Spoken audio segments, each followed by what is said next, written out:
Oui, on peut faire un point sur les blessés. Donc, Mendes, toujours blessé, Kevin Chour également, Paul Delecroix, Kader Enchobi, Ben Ahamada, Souleymane Cissé, Victor Poisson.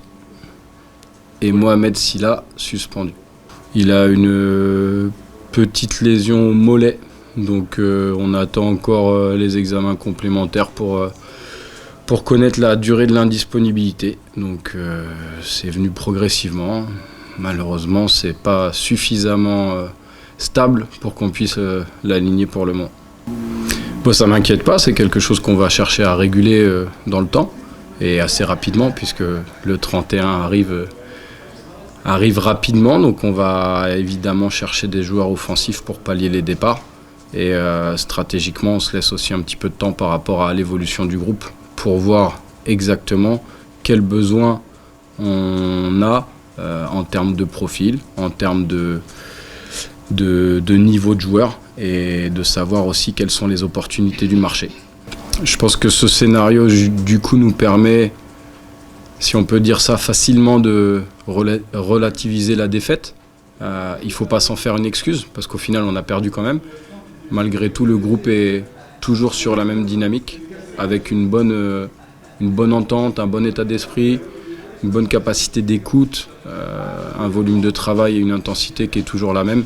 Et là-dessus, du coup, je dirais que ça n'a pas trop bougé par rapport à la prépa, et c'est plutôt encourageant. On va essayer de récupérer les points qu'on a perdus à domicile en se déplaçant à Quevilly ce week-end.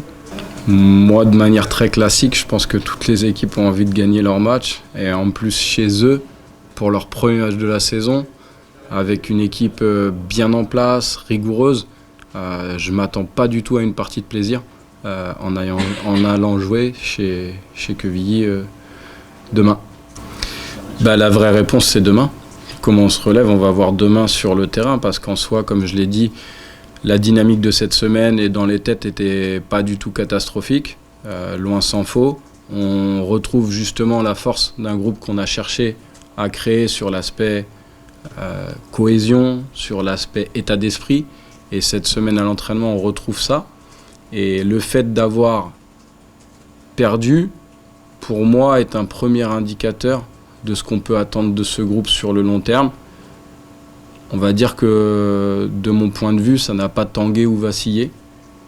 Maintenant, si demain on enchaîne des résultats qui ne sont pas positifs, c'est sur le long terme qu'on verra vraiment quel groupe on a et quelle structure d'équipe on a pour l'ensemble de la saison, et pourquoi pas pour la suite à venir.